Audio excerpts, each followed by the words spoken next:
Welcome to Dead Man Talking. Tonight's story sees the incredible return of our good friend, Mr. Edward Ed Smith. But of course, as ever, please do let me know what you thought down below in the comments box. Please do like and share. It really does help with the channel and our community further. And why not hashtag TeamFEAR and DMT's Cryptid crew. And so, with that aside, let's get into tonight's story. Entitled Pond Creek Road. Let's get straight into that.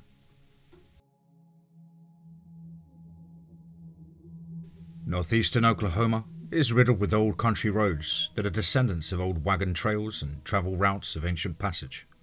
This tale is about one of those trails. It is backed up by interviews and encounters that have been told and retold throughout the decades and centuries. The anonymity of these interviewees and exact locations of their encounters will be protected, and the private lives of the people relating them will be held in the highest vestige of confidence. In the confines of the northeast area of Oklahoma is a travel route that has a strange, benevolent and violent history reaching back before Oklahoma's statehood in 1907. Pond Creek Road had been a travel route of human and other species of wildlife for thousands of years, as the trail evolved from footpath to wagon trail to Model T. The tales and encounters never changed or ceased. It was not uncommon, even up to the 1930s, for people in rural Oklahoma to use horse-pulled wagons to move their goods to market and back to the farm. The Model T Ford was introduced in 1908, but it was still pricey for a lot of farmers, all the way up to the 1930s.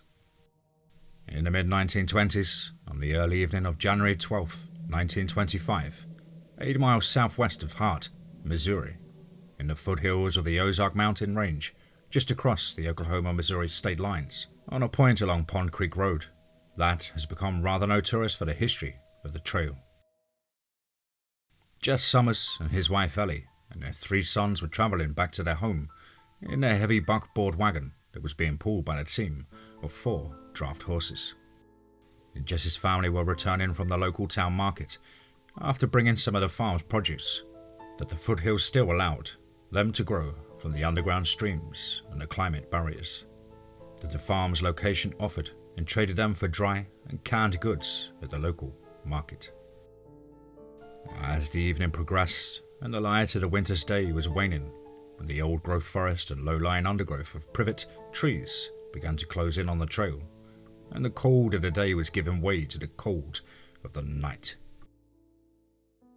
Wally, the couple's 9-year-old middle son, was riding next to the back of the wagon nearest the rear barrier board, began to smell the odor of what he thought might have been a dead deer or some kind of dead animal, and the odor was getting stronger. And finally, he exclaimed, "Hey Dad, do you smell that? It stinks." And Jess replied, "Yes, son, I do smell it. We'll be by it in no time, boy." And they travelled another quarter of a mile, and the odor seemed to get stronger and took on a more sulphurous smell. And Ellie exclaimed, "Jess, this is almost intolerable, honey. This place, it doesn't feel good. It doesn't feel good at all." Jess noticed that she had a Webley & Scott .25 caliber revolver in her lap and in a firm grip of her right hand. And Jess said in a low voice, "You okay, baby?"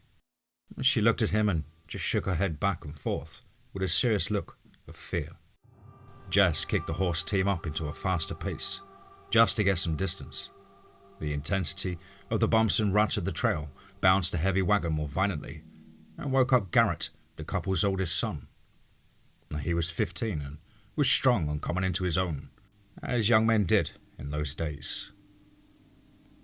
"What's going on, Dad? What's with the race?" he said, as he was waking up and beginning to realize the momentum of the wagon was considerably faster. "Garrett, grab your rifle," Jess said. "Boy, watch behind us. We may have a problem," Jess said with a concerned tone. Jess really wasn't worried until he'd seen Ellie with her pistol.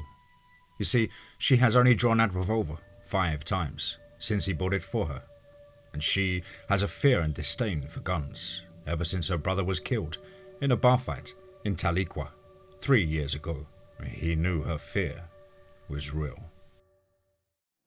Garrett crawled with his rifle past Josh, the couple's youngest son, who was sitting in the middle of the heavy long wagon. The 5-year-old didn't seem too concerned at all. It was exciting to him.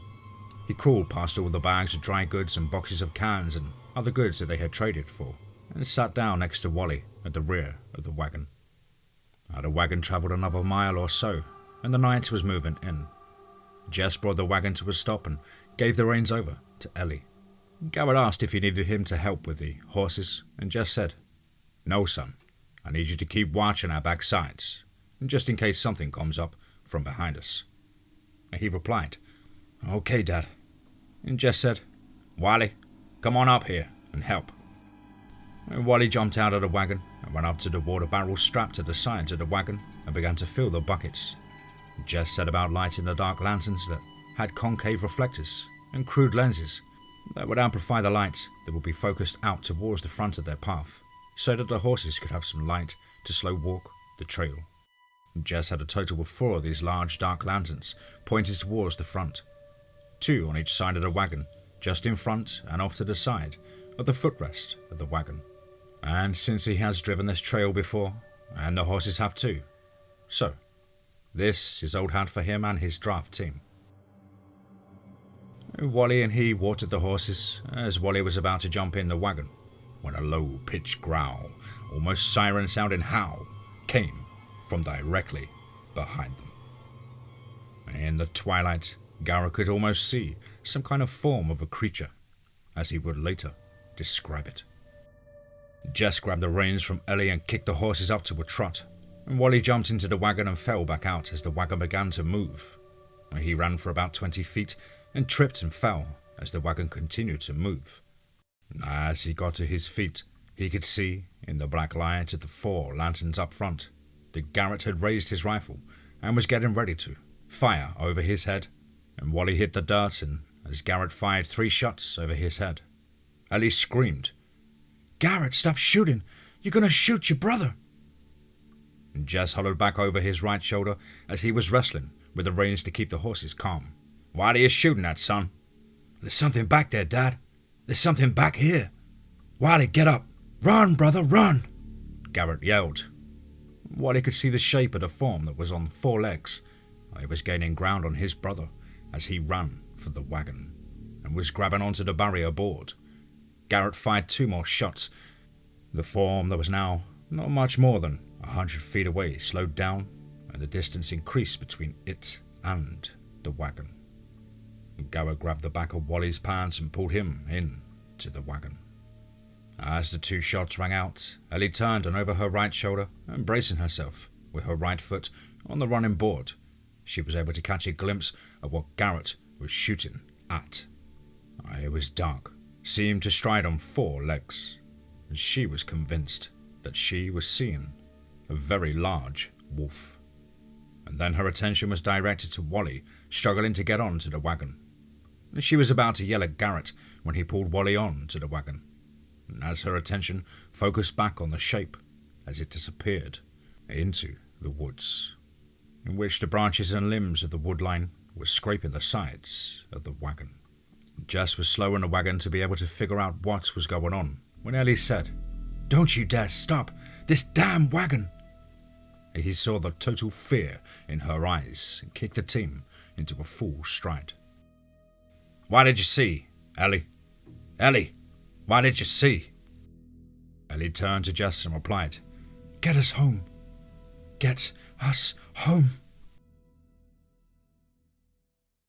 The wagon and team had been at a full stride for about almost 2 miles, and Jess began pulling back on the reins and settling the team into a slow walk to cool them down. Ellie protested, but Jess said, "I have to rest our horses, Ellie. We cannot afford to lose them."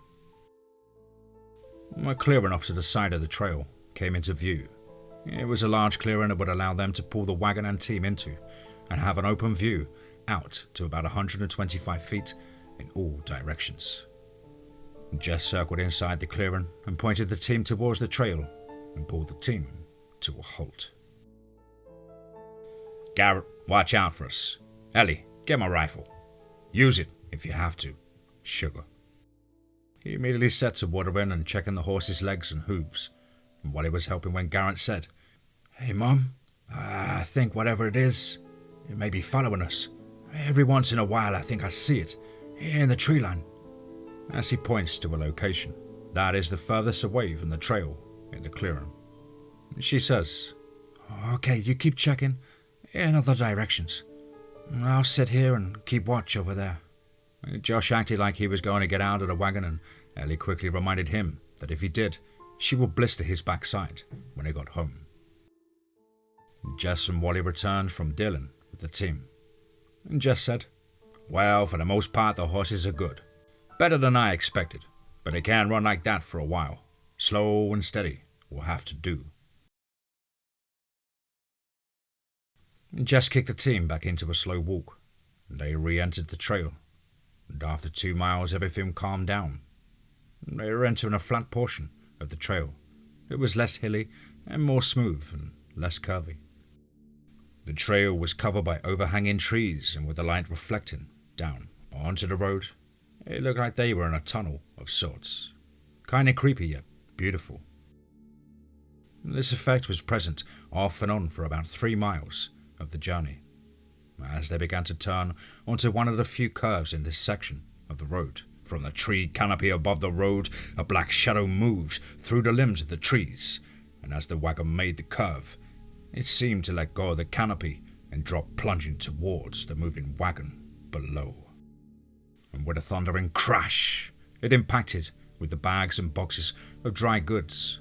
The massive weight of the beast and the force of the impact caused the right side axle spring to break and shatter. As the shock of the impact moved through the heavily made wagon boards, and the metal bolt rivets began splintering and dislodging from their proper position. The shock of the impact and the vicious roar of the beast caused the team of horses to panic and rear up and began to run and stride, completely out of sync with each other, causing Jess multiple problems and difficulties with trying to control them and the wagon, which was busting up while in motion. But for the lack of better words, it was out of control. While Jess was battling the team, Ellie reacted in horror as she turned and her gaze met with an abomination that she had thought she would never witness. The beast stood almost 9 feet tall in the back of the wagon. Its hair bristled and its legs turned back on themselves, much like the legs of their dog. The beast's shoulders and chest were broad and very muscular. The arms were long, and its hands large and looked mostly like a raccoon, but with large, sharp claws, and the eyes of the beast struck total fear and revulsion into Ellie's mind. The creature turned its attention towards Josh, who was almost literally at its right foot. It reached for him. Ellie screamed, and she drew and pointed and fired her pistol 5 times, and she thought she hit the creature. However, in the chaos of the encounter, all 5 rounds missed the beast. It jerked and lunged towards her, and with the back of its right hand, hit her in the left shoulder. She flew off the seat and landed in the brush on the side of the trail and rolled violently. Jess, in a cacophony of sound of the horse's hooves and the clanging of the track against the wagon's tongue, and the flashes of the lanterns being tossed about in the pitch black of the night, he barely caught a glimpse of the beast's hand and arm that struck Ellie. He was perplexed as to what he should do as a priority in order to get control of the situation. So much happened so fast, and it wasn't over yet. The tree limbs and the underbrush that lined the road were whipping the wagon and him. The ocean of movement overwhelmed his senses, causing a dizzying array of milli-split-second decisions that flooded his mind, eyes, nose, and ears, just to keep the wagon from totally tipping and killing everyone. What he did not see, what he could not see, and what he could not believe, even if he could see it, was the beast reaching down and grabbing Josh by his torso and sinking its claws into his small body. lifting him up under his arm and the beast jumping from the wagon, cascading down Pond Creek Road and into the pages of myth, lore, and reality. Ellie struggled to get to her feet, disorientated and injured, and she was able to see the wagon through the dust cloud, and with the backlight from the lanterns in front of the wagon, she was able to see the beast pick up Josh and jump from the wagon and enter the trees that lined the trail. The motherly instinct to protect her young, and a trait shared by all animals, kicked in as she ran in the direction of the beast, and hearing the screams of Garrett and Wally, who were in total shock. She could discern the sounds of Josh's very own screams of panic and pain. This drove her instinct to protect to dizzying heights, and she was running full out when she found where the beast busted into the brush, and she followed without hesitation. The thorns and brush tangle lashed onto her clothing and brought her to a halt. As she struggled to free herself, she could hear Josh screaming, "Mama! Mama, it's eating me! Ah, Mama! Make it stop! Mama, make it! Ah!" Then silence. And then a noise of horses' hooves in the wagon's wheels and a loud screech. Jess was able to get the team under control and had doubled back to find her. He saw her frantically trying to get untangled from the woods and brush. The wagon came to a stop and he tied the reins to a rein post tightly and told Garrett and Wally to tend to the horses. And quickly he grabbed his rifle and jumped from the wagon. He approached Ellie and she was intent on getting into the woods. He grabbed her and she screamed, and in a calm voice he was able to get her to tell him what she had seen. Jess told her to get on the wagon and watch out for Garrett and Wally as they tended the horses, and he would go find Josh. Ellie nodded her head, yes, and he grabbed one of the dark lanterns from the left front of the wagon. He loaded his rifle and grabbed his hunting knife and looked at Ellie and the boys as he turned and walked into the brush. As he was able to find the trail by the disturbed forest floor and broken twigs and limbs at about 300 feet in, he found the bloody shirt of his son. Jess's heart sank. He put the shirt in his pocket and walked on. He didn't smell the odor that he smelled earlier. The sounds of the forest were all around him. Outside of what happened, it was as if the forest didn't acknowledge it. After about 2 hours of searching on his own, he found nothing. Nothing of the beast, and certainly nothing else of his son. When he returned to the wagon and his family and had shown Josh's shirt to Ellie, it was as if her mind broke with reality and the trip back into the severely damaged wagon and jumping at every sound. Ellie's psychotic snap was complete. After about 4 miles of terrifying travels on the trail, Pond Creek Road devoured the energy and vibrance of this young family that would never be the same. They came to a farm, and the farmer and his family were just rising to begin the day's work when the beaten team and wagon pulled down the driveway and up to the farmer's home. The Summers family related the story of what happened. They gathered up a search party from the farmer's ranch hands, and 11 men traveled back to the location and searched, but found nothing.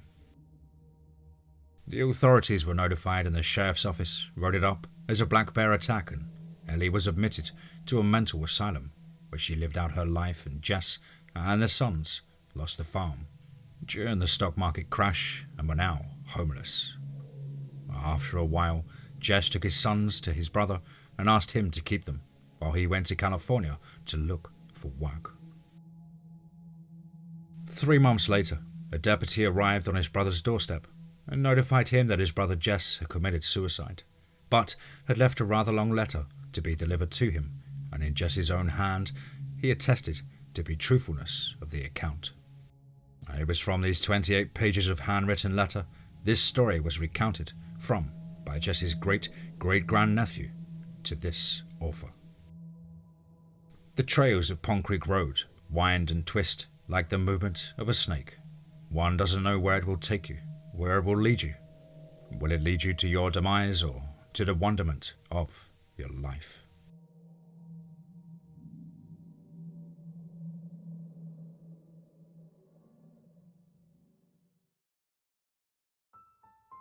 In June 1941, several teenage young adults ventured into the Neosho River Basin that encompasses a large part of northeastern Oklahoma and a portion of southwest Missouri, and a large finger of land that reaches up into central Kansas. The dam for the Grand Lake of the Cherokees had been completed in March 1940, and the lake was still filling. There were 4 cars with a couple in each vehicle, and Carol Reynolds and her boyfriend David Mayer were last in line of the procession out to the new lake near the town of Grove, Oklahoma. They were going to travel to a remote area that will become a recreational hotspot once the lake was at pool level. There were many road cuttings that were roughed in pending development as the lake filled, but were primitive by any recreational standard. Some of the boys were afraid of getting stuck in the muddy ruts of the area as the 4 vehicles speed onto the dirt road, sometimes throwing up clouds of dust and sometimes slinging mud from the tires. The carefree caravan continued with reckless abandon, much like the young at heart do. Joe Ingalls, David's best friend and the driver of the 3rd car in the procession, noticed that David turned off at the Y of the main road and up the roughed-in part of the recreation area. Not surprised by this, Joe continued and said nothing to his latest girlfriend, Sarah Miller. "I guess Dave's going for some real private time this afternoon," he said to himself. It was getting on towards 4:30 p.m. when the remaining vehicles pulled into the part of the area that was going to host their party camp. The 3 couples made a campsite of their own, and the late afternoon turned to dusk, and dusk turned to night, and then the early morning, when Bill Taylor said to Joe, "Hey, I would have thought Dave would have been here by now." And Joe replied, Him and Carol pulled off a back a ways when we were rolling out here." And Mike Turner said, "Did they pull off back there, the last Y we passed?" "Yeah," Joe responded. And Mike replied, That way's pretty rough. He might have gotten stuck." And Bill said almost jokingly that maybe we ought to go rescue him from Carol. All the kids laughed and agreed that they should go back to check on them. The group put out the fire and cleaned up the area, as people did in those days, and then got into their cars and began the trip back to the Y in the road. The area on the side of the main road was trimmed back 20 feet from the edge of the dirt and gravel road, but when they turned onto the other leg of the Y, the roadway narrowed to less than a lane and a half, and was all dirt and trees and brush, right at the side of the road. The limbs and branches swiped along the sides of the vehicles. The lower brush was even more densely overgrown, and the road was considerably more rough and rut-filled. This, coupled with the fact that there was no moon tonight, made the whole trip seem darker, more ominous. Plus, there was a low fog bank moving in from the area of the lake that they were traveling towards. Their progress was slowed by the roughness of the road and the twists and turns of the road itself. Bill was in the lead and then Joe followed by Mike. After about 4 miles of travel on this road, Bill's headlights fell upon a small clearing, and Dave's Plymouth was turned on the passenger side of its wheels and the underbelly facing Bill's approaching car. Bill sped up to the Plymouth and the others parked alongside Bill's vehicle so more light from the headlights could be pointed in the direction of the overturned Plymouth. The boys got out of their cars and began to call out for Dave and Carol, but no replies were heard. Joe and Mike had their flashlights in hand, and the boys told the girls to stay by their cars and wait. As the boys rounded the Plymouth, they observed that the back windshield had been busted out and part of the top of the cab that was over the back seat or it had been ripped open. This unnerved Mike, whose father owned an auto shop that repaired damaged cars. "Guys, do you know what it would take to rip that cabin open? And that seems to be the only damage to the car," Mike stated. "Yeah, but where's Dave?" Joe said. Maybe they walked out," Bill suggested. "Not likely.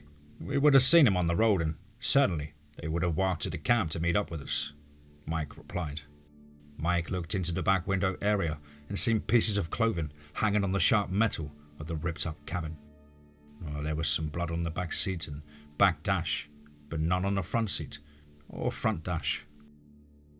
Hey boys, I think whatever happened when they were in the back seat and not while they were driving. Another thing, it looks as if they might have been pulled out of the back window," Mike stated with a puzzled bewilderment. And Bill said with shock, "Come on, Mike, that's crazy. Maybe they ripped their clothes when they crawled out of the window." And Mike replied, "Okay, well, how do you explain the metal on top of the cabin pulled back and outwards? They could not have done that from the inside." Nancy, Mike stated, was standing next to his car when she looked over to the left of the overturned Plymouth and thought she'd seen a shadow moving away from the area near the turned over car, and for just a moment she thought she glimpsed a set of eyes looking at her. As she screamed, the shadow moved with speed. As it moved through the dense underbrush, leaving a wake of motion and noise as it moved away from the Plymouth. The boys, reacting to the screams, came running back to the girls, and with all of the commotion of their movements and screams of their dates, they never noticed the wake of movement in the brush. Now Nancy frantically tried to explain to Mike what she had seen, and Joe says, "Hey, we need to look around for Dave and Carol. Okay, girls, all of you get into my car and lock the doors. And well, look for Dave and Carol. If you need us, honk the horn, okay?" But explained to the dates. Now the boys began to search the small clearing. At about 200 feet from the Plymouth, they found a brown loafer shoe.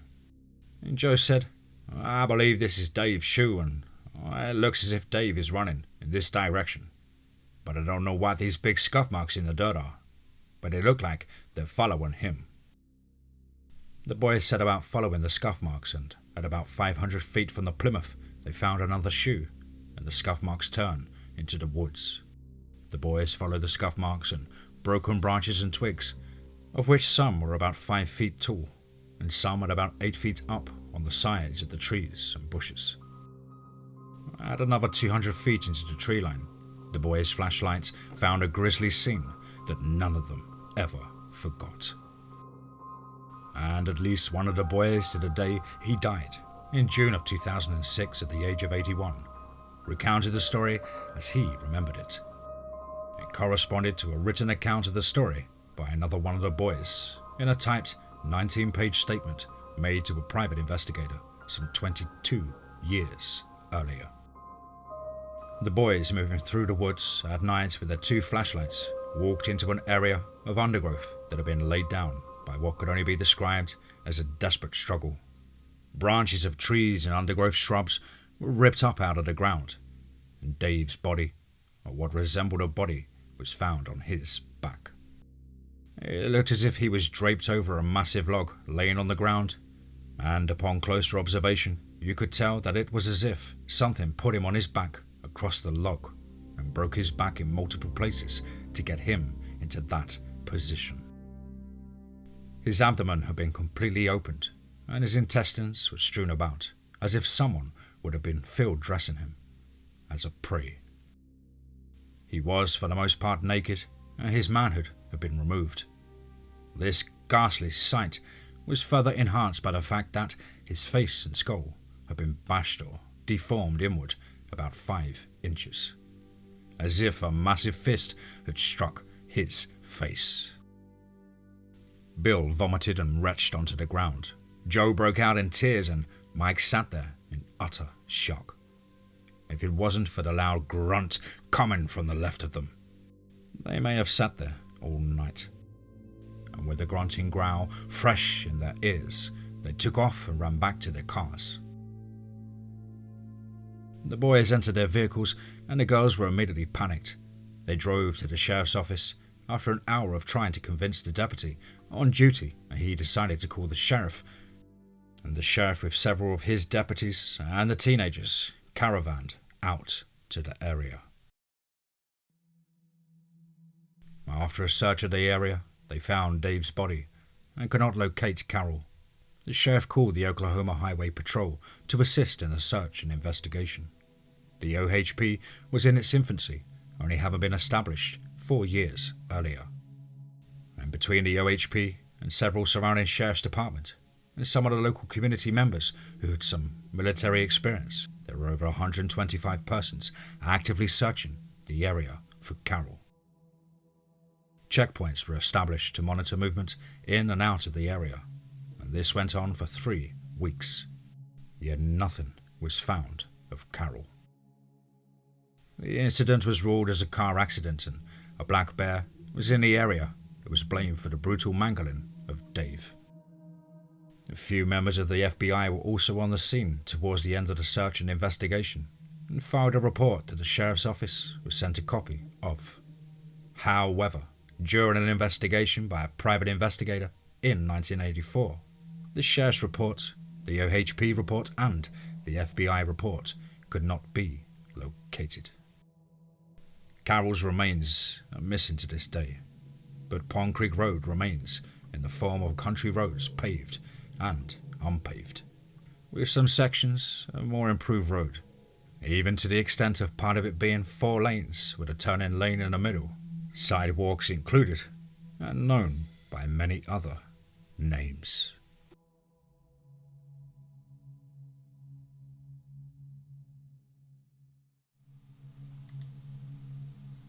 Pond Creek Road, Part 2.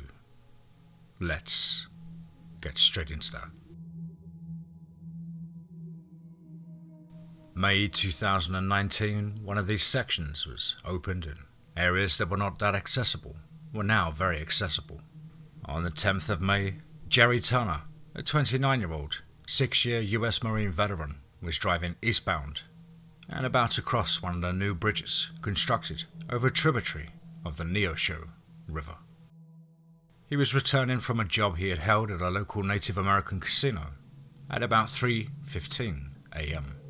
There was absolutely no traffic on the roads tonight, since he'd left work and it had been raining lightly all evening. Jerry was also upset with his boss, who had changed his schedule at the last minute, and so now he had to be back at work at 10 a.m. later that morning. As he was about to cross the bridge, a large shape ran across the road, moving right to left. It seemed to step 3 or 4 strides and clear the road, but at his speed he still almost hit it. As he swerved to avoid the shape, his car went into a skid, and the tail end of his car swung around and slid down the embankment, with the front of the car pointing up the embankment. Totally shaken by the sudden change of direction and situation, Jerry had trouble trying to locate his cell phone and flashlight, and then pushed open his door. Jerry struggled to walk up the embankment, slipping several times on the wet grass and mud from the new construction of the slope leading up to the roadway. Still stunned and disorientated from the experience, he didn't stop to think about why he was in the situation to begin with, and the shape that put him in it. As Jerry walked onto the roadway and took a minute to gain his senses before he called for help, he heard a strange whistling coming from the opposite side of the road, from the tree line. He stood listening to the sound for a second, and then realized that he was all alone on a dark, lonely road, and with absolutely no streetlights and not a house in sight. The only lights there was his cell phone screen and his small but fairly bright flashlight. The whistling continued, and then he heard nothing. He looked up for the number for the tow truck he had used before, and was relieved when a guy answered and was already in the area, and would be on scene in about 20 minutes. And so Jerry hung up the phone and stood there and waited. About 3 minutes after he had hung up the phone, the whistling started again, only this time it was closer. He snapped his flashlight up and pointed it at the area of the sound. At first, he could see only trees, but then he saw what looked like eyes, like when an animal is in your headlights. Eye shine, they call it. The eyes were at a height that a normal animal would not be at, and the eyes were larger than that of a raccoon or a possum that would normally be in the trees. And it was blinking at him. Slowly, it began weaving around from behind a tree that was further back in the tree line. Jerry narrowed the beam of his flashlight so it would project further and with a greater intensity without moving to a brighter setting on the flashlight, because he knew the batteries were older and didn't want to run them down faster than need be. And the light must have hurt the animal's eyes because it must have closed its eyes or looked away. He could no longer see the eye shine, and at the same time he did not know where the animal was now, but it seemed to irritate the animal. He started hearing a huffing sound, and it sounded like a larger animal with the undertone of a growl while it was huffing. This completely unnerved Jerry. He was a deer hunter and had been in the woods all of his life, and now he did not know what he was hearing or even seeing. The sounds continued for several more minutes and seemed to be moving, but he could not get a fix on the location of this animal. And then the air seemed to change, like you would smell during an electrical spark, that strange ozone smell, and then the hair on his arms began to stand up, and this overpowering sense of dread came over him. His stomach churned, and then he saw it. The eye shine. It was close, almost at the edge of the woodline, and it was blinking and swaying back and forth. As a Marine, he's been in some scary situations in his time, but the fear that gripped him now was new and with a force he had never known. He stood only 130 feet away from this thing, and he could still not make out the outline of the shape because of the bushes that it was standing in. And now it was grunting at him, and it was getting louder and more aggressive sounding. Just as he was thinking of charging up on the thing, he saw the amber flashing lights of the tow truck coming over the small rise in the road, and he switched from the continuous beam of light to the strobe function of the flashlight, so the tow truck could see his position. And when Dale Watkins, the tow truck driver, seeing the light strobing, he turned on his 55-inch spot and floodlight bar on top of his truck, and the 35-inch spot and floodlight bar mounted on the brush bumper of the truck, and daylight seemed to erupt all around the area. And that's when he saw the shape standing by the bridge side barrier wall. It was tall, probably in the 9 or 10 foot range. Brown or black hair, it seemed to be shaggy all over, except the face. The face seemed to be almost bluish grey. Its chest was large and shoulders were broad. Its nostrils flared and it bared its teeth. As it jumped down into the water below, because Jerry heard a splash just as the tow truck then pulled up. Dale jumped out of the truck and asked if he was okay. You see, Dale was a US Marine veteran too, and Jerry responded that he was okay.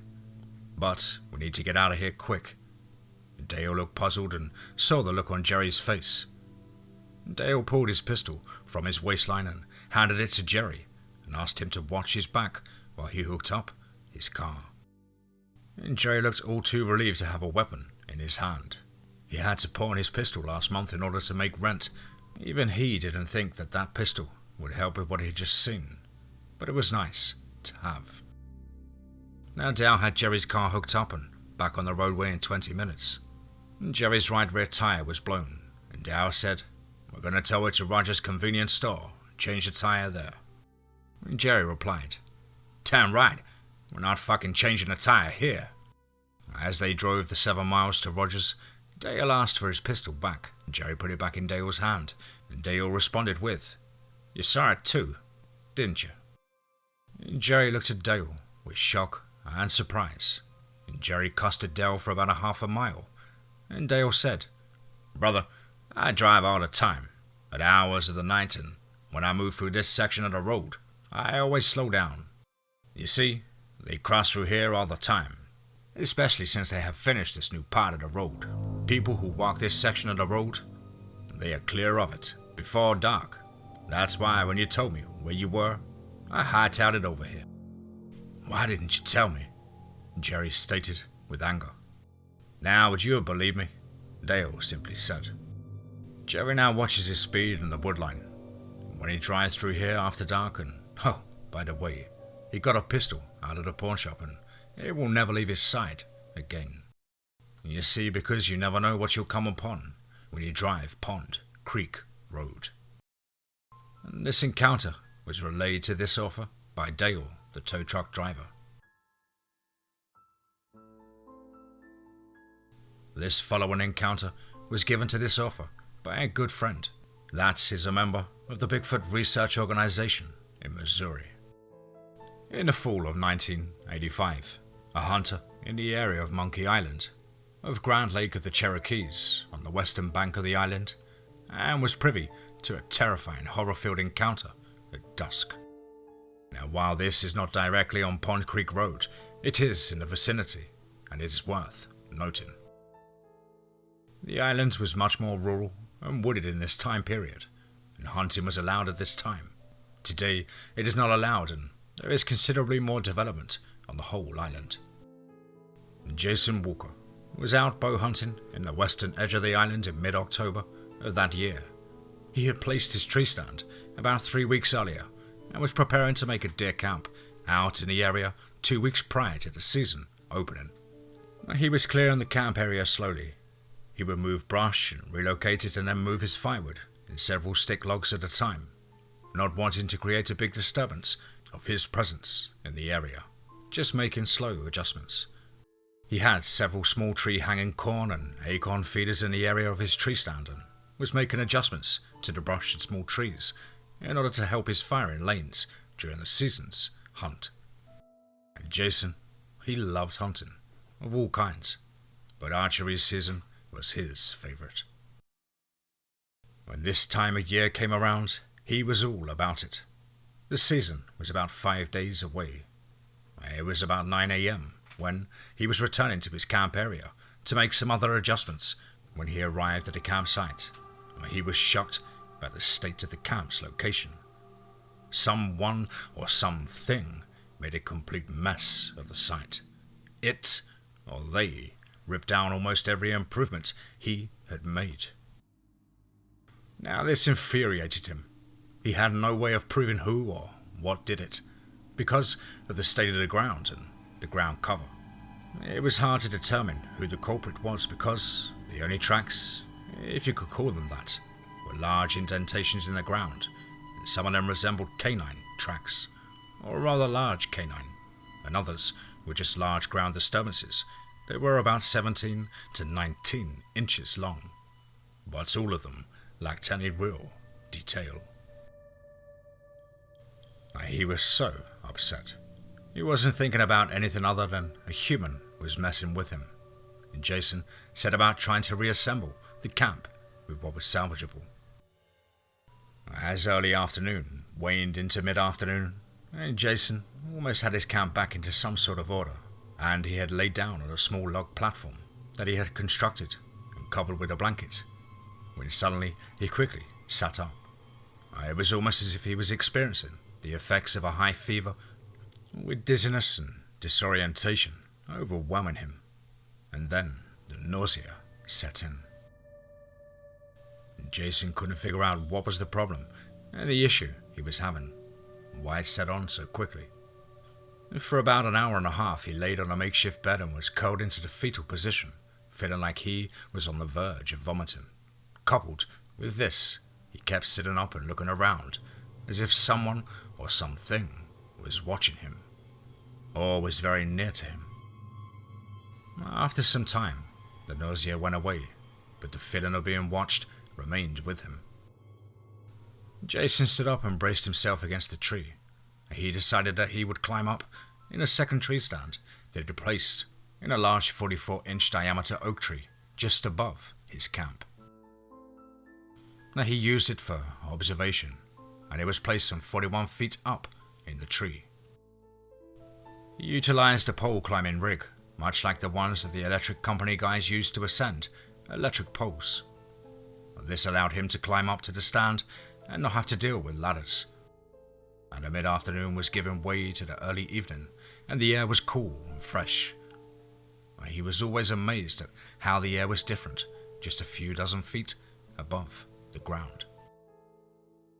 And so he settled into his spacious two-man stand with 10 inches of overhang that meant he could remain in the stand and be completely comfortable. He perched it just above his camp.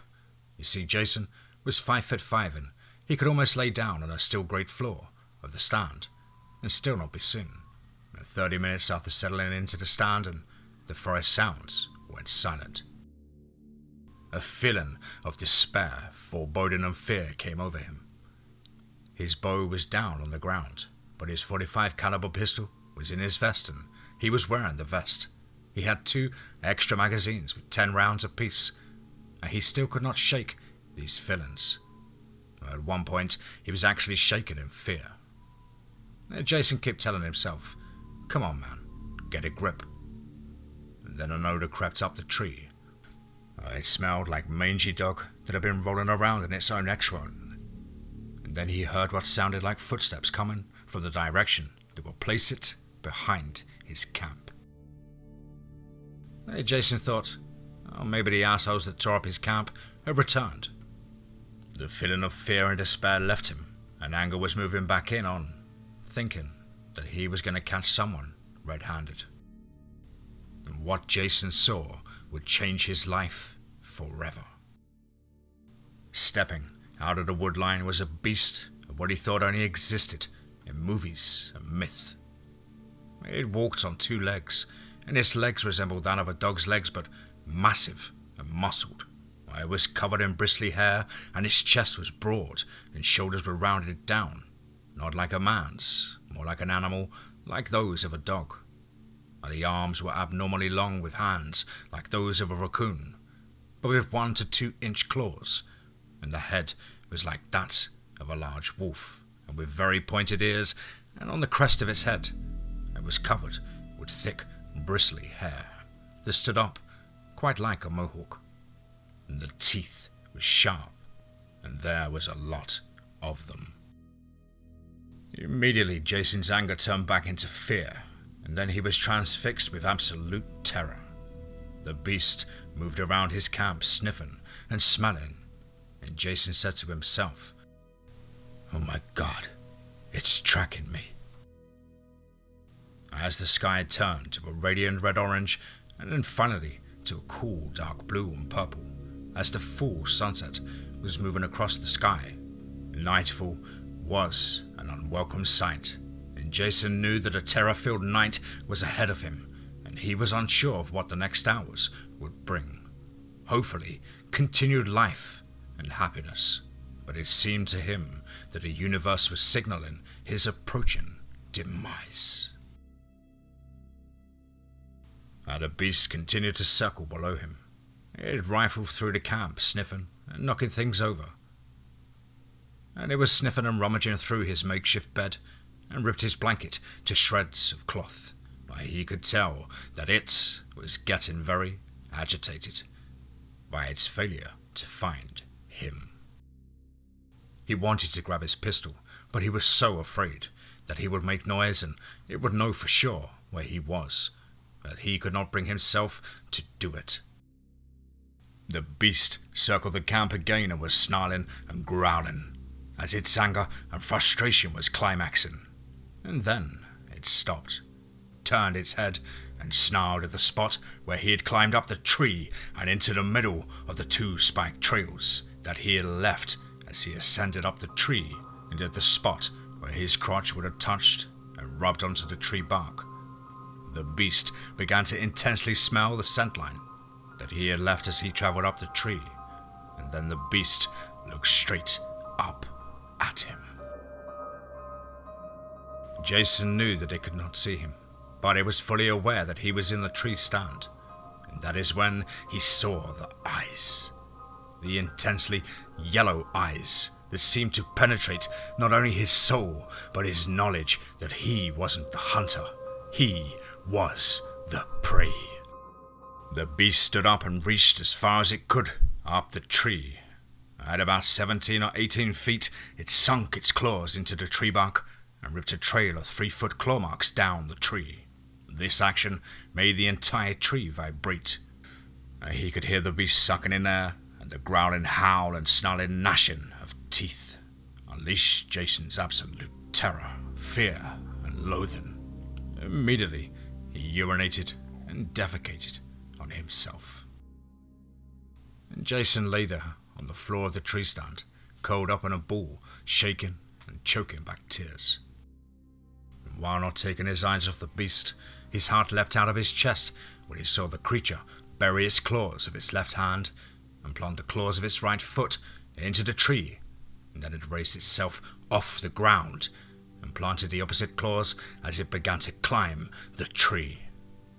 And then Jason heard a roar that turned to a siren howl that morphed into a shrill scream. The beast let go of the tree as it was climbing up towards him, landing onto the ground and going into what could only be described as a defensive posture.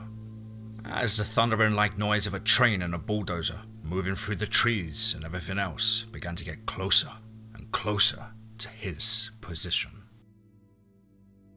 The beast looked up at Jason, and it seemed to move its mouth, and as what he could only describe, it was saying something to him in the order of, "I'll get you yet."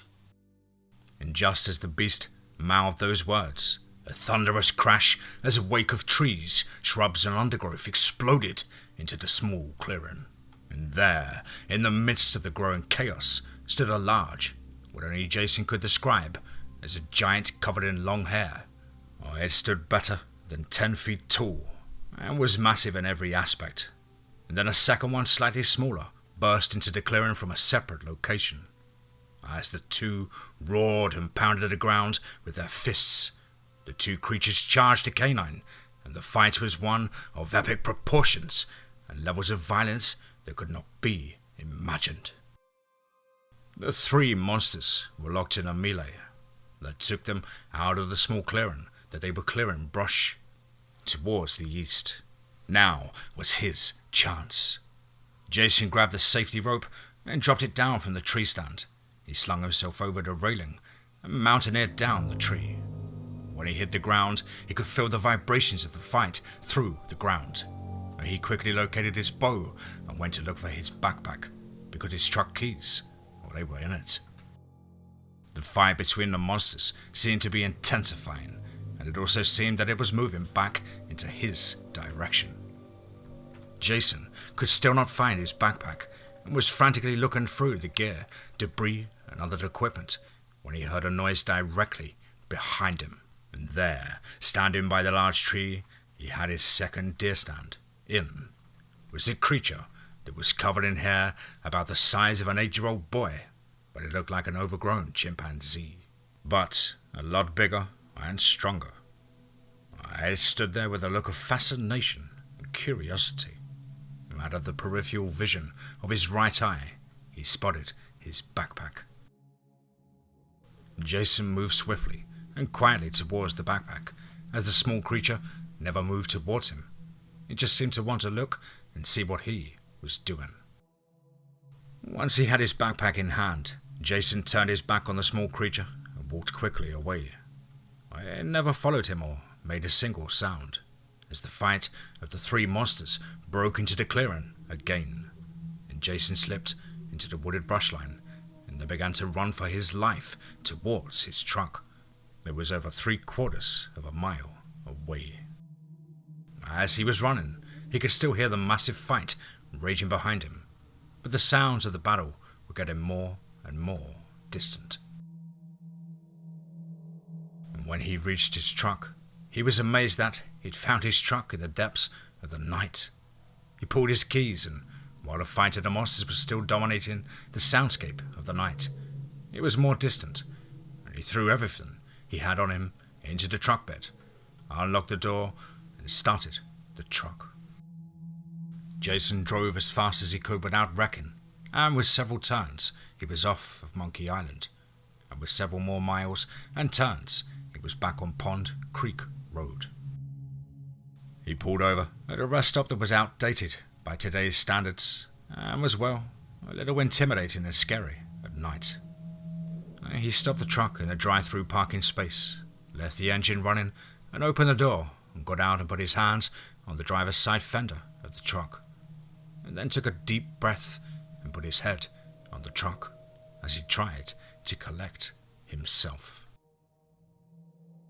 Now Jason sold and gave away his hunting gear and his hunting rifles and shotguns. He kept a .45 caliber pistol, and he never reported his experience to anyone. But 20 years later, after a diagnosis of stage 4 colon cancer, he related his experience to a gentleman who was a member of the Bigfoot Research Organization. That is currently operating in the state of Missouri. Jason Walker passed away from cancer in June of 2006. He never hunted again after the incident of 1985.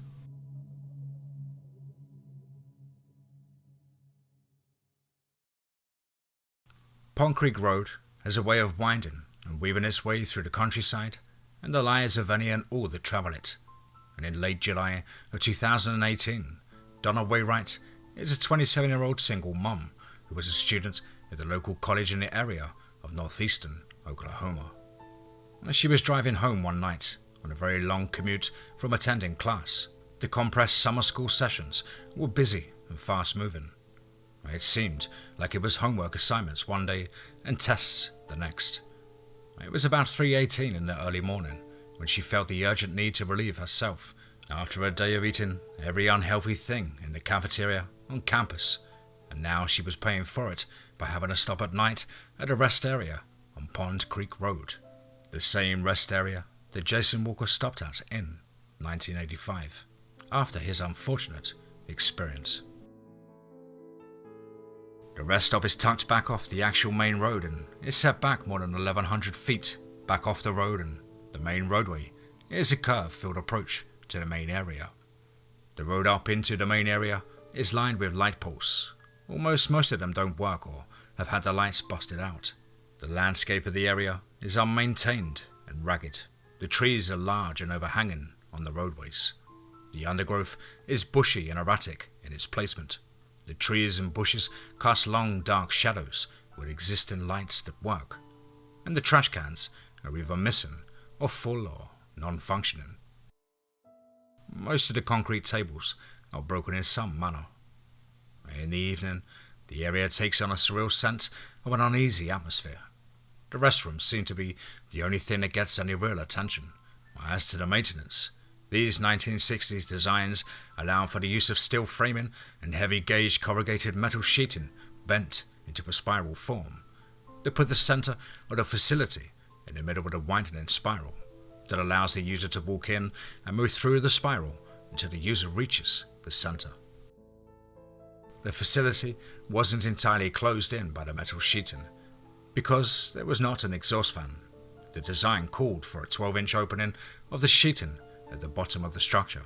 That was created by the very crude method of installing the sheeting 12 inches short of the concrete surface of the floor, an external walkway. This allowed for natural venting, as there was a vent at the apex of the structure, primitive and archaic by today's standards, but very utilitarian of the day. In the 1990s, after a series of sexual attacks, rest stops built in this style. The Oklahoma Highway Department installed heavy steel doors on the restrooms in order to give the user more privacy and security.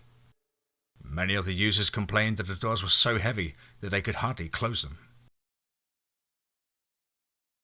Donna was approaching a rest stop and she was dreading having to do this, but it was getting critical. She had stopped here before, but that was in the daytime, and it spooked her then. She was trying not to think about it as she drove to the entrance to the rest area. Her headlights illuminated the twisting road and the overhanging trees and the untrimmed bushes that were swiping at her car, and a few light bulbs that were still working cast the shadows that only appeared in her nightmares and horror movies that her boyfriend always took to her on their Friday night dates. The headlights of the car fell onto the two restroom structures located at the back of the area. They backed up against a large area of dense woods.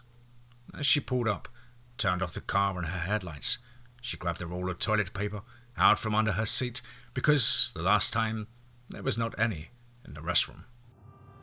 As she opened the door, she realized that the only light in the area was a light pole located in between the two structures, and one of the two lights on the pole was burned out. and she could see that both structures' inside lights were working. But she grabbed her flashlight, and off she went. She closed and locked the car door and started walking the 140-some feet up to the structure marked women's. And Donna was about halfway to the restroom when she heard something moving in the tree line behind the men's restroom, and it sounded large. She could hear limbs breaking and the swishing of brush, as if something was moving through it. She entered the restroom and the lights were functioning. Everything seemed to be in order. Then she returned to the door and pushed the heavy steel door closed and slid the slide lock closed as the full 3 inches into the latch on the door jamb. There, nice and tight. This gave her extreme comfort. At least she had felt safe.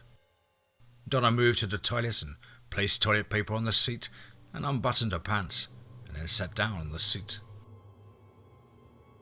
She was nearing the end of the reason that she was here in the rest stop, and she could feel something tugging on her pants that were down around her ankles.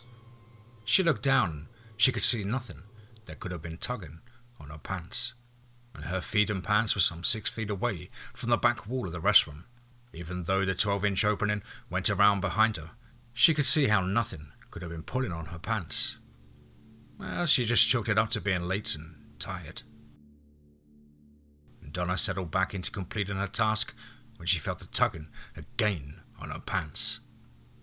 Now she popped her head down quickly and was terrified at what she saw. It was a hairy hand, an arm, that was reaching under the wall and through the opening, and it was grabbing at her pants, and the tugging was the hands with 1-inch claws at the end of its fingers, just barely snagging the cloth of her jeans. Donna screamed and jumped from the toilet seat and falling into the dirty floor while she was getting to her feet and pulling up her pants. Donna's eyes caught what was the most horrifying sight she had ever seen. The partial head of the beast, and its arm and shoulder were wedged underneath the steel wall and the floor of the restroom, sweeping its arm around wildly as it was outstretched towards her. The face of the beast was contorted and was ugly. It had a small snout. It looked like it had a deformed chimpanzee or baboon or a mix of the two, and the face was lightly covered in hair.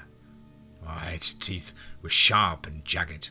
The beast's eyes were dark, almost black or dark brown. And from the way it was crouched down, she could see a long tail that would thrash around like an agitated cat's tail would. The growl and howling yells or screams, they were terrifying. She stepped back against the far wall when a thud against the wall and a hand grasped her ankle. She tried to step away from the noise and grip of the very strong creature, and she screamed as she fell, and the grip of the beast tightened and began to pull her under the gap between the wall and the floor.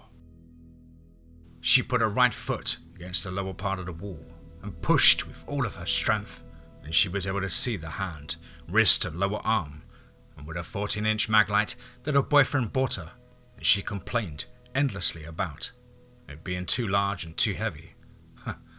She began to hit the wrist and lower arm of the creature, and after 4 very hard hits, it let go of her ankle, but not after it left deep scratches with its claws. Now Donna was able to kick away from the wall just as another arm was reaching through. She got back to the center of the restroom, and the banging on the door began. She could see the feet of the beast standing at the door. The feet were not much bigger than 12 inches. They were not human-like, and they seemed to have a toe on the side of the foot.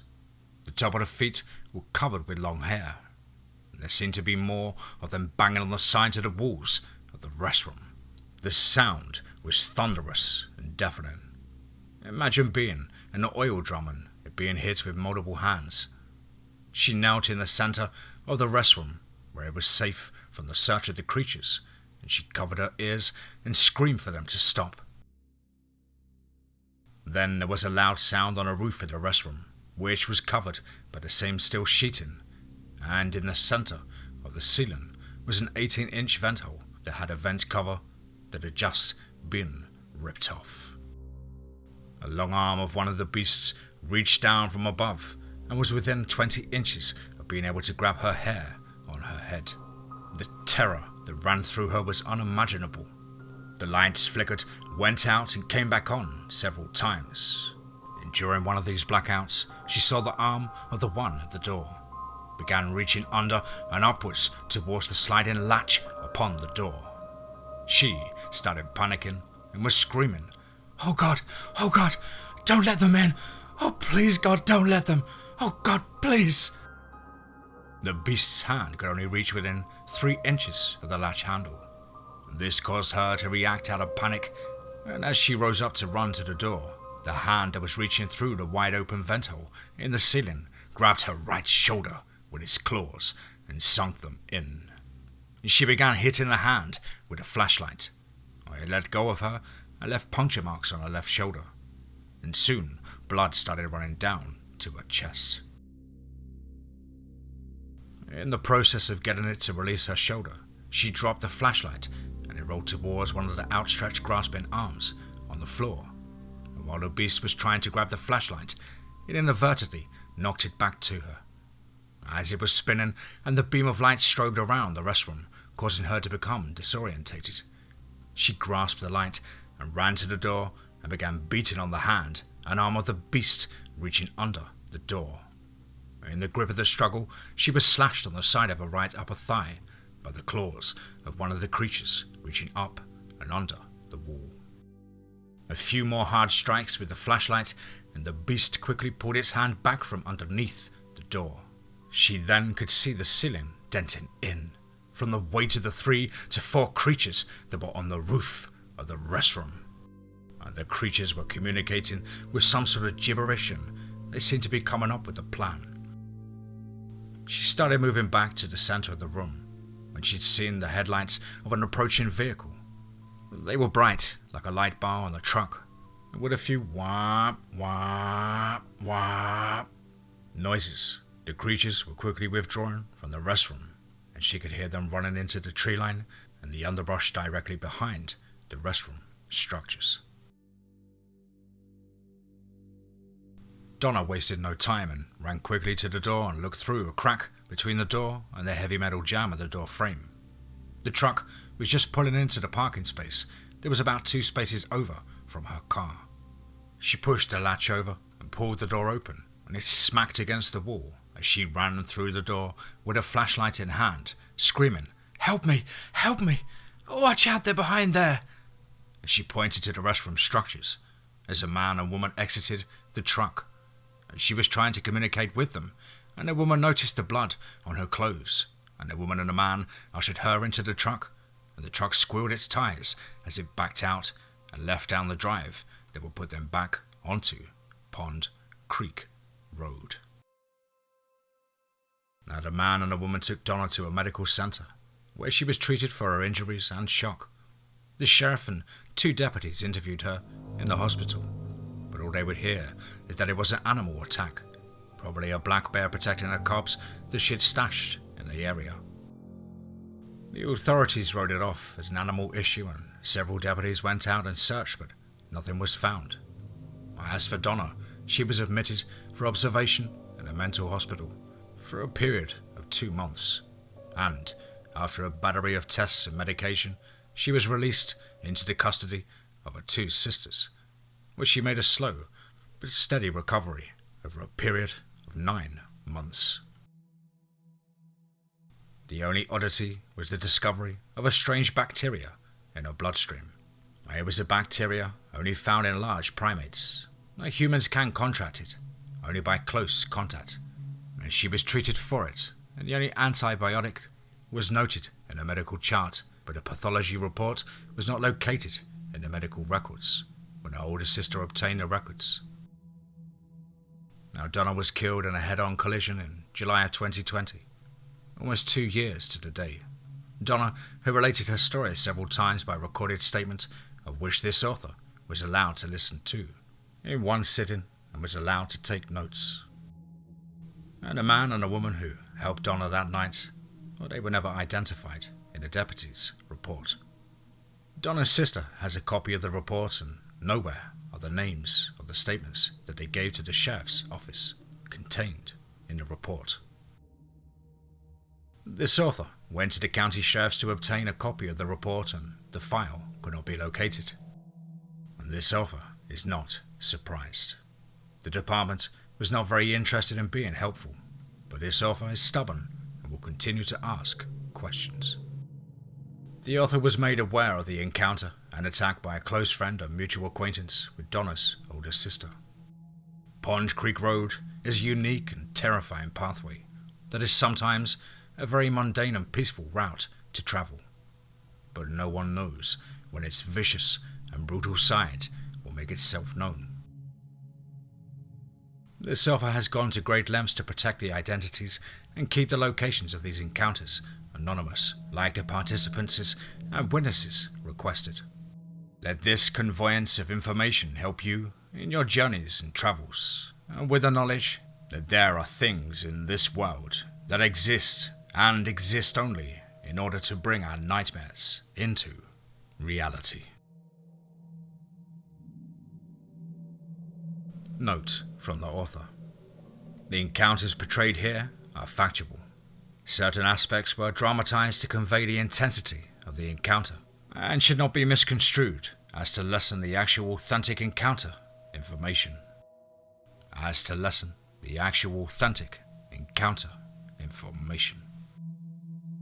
Until next time, be safe.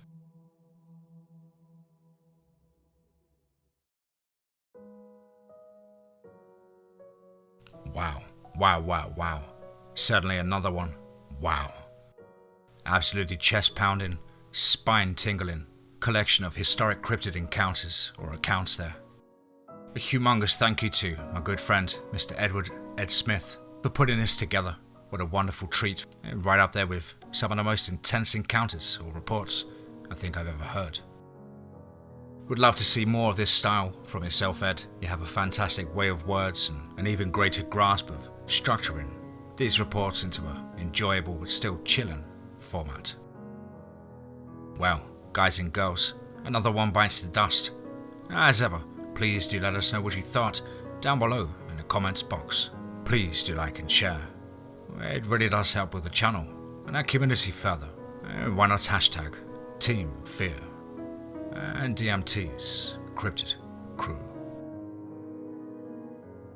If you're an aspiring writer, want to get in touch with myself at the usual email as on screen, which is dmtforestofear@gmail.com. I really look forward to hearing from you. I hope you've all had a fabulous weekend, at home with friends or family, or maybe on the road with a long haul. Whatever it is that you do, I hope you guys are enjoying it and you're looking forward to a lovely warm and fun-filled summer. But above all, guys, remember, be safe, not sorry.